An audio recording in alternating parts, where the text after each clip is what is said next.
Pinag-usapan naman po sa Senado ngayong araw ang pagpapaigting sa buhay ng mga kababayan nating persons with disabilities. Kabilang na dito ang pagpapadali ng pagkuha ng kanilang IDs. Si Daniel Manalastas, una sa balita. Daniel? Greg, magandang hapon. Dininig ngayon ng Senate Committee on Justice, Welfare and Rural Development ang iba't ibang panukalang batas na layong panakasin ng proteksyon para sa mga persons with disability. Kabilang dito, Greg, yung Senate Bill number 1405 na nagtatakda ng lifetime validity ng PWD identification cards para sa mga may kondisyong lifelong at hindi na nagbabago. Git ni Senator Erwin Tulfo, hindi dapat maging pasanin sa PWDs ang paulit-ulit na renewal, re-evaluation at proseso para magbigay muli ang parehong ID na hindi naman nababago ang kondisyon.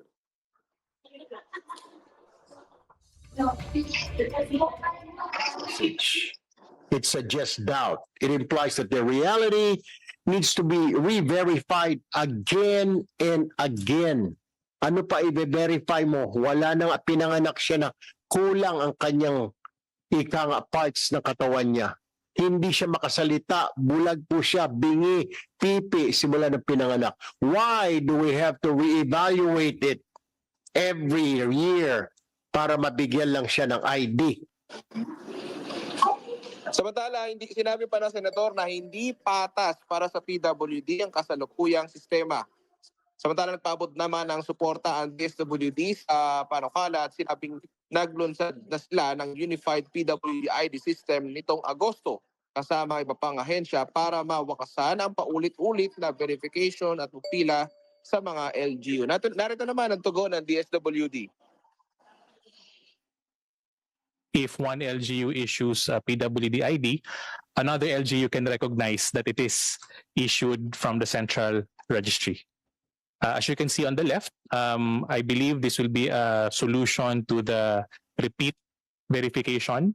We can actually do liveness check even if it's self-service, Mr. Chair. So we don't need to actually require people to fall in line because they can actually do this at the convenience of their own homes or wherever they are. Samantala, Greg, inaasahan naman ngayong hapon magiging abala ang mga senador sa mga susunod na araw dahil posibleng isa lang na sa third reading ang panukalang 2026 national budget. Nauna na, yan muna, pinahuling update mula rito sa Senado. Balik sa iyo, Greg.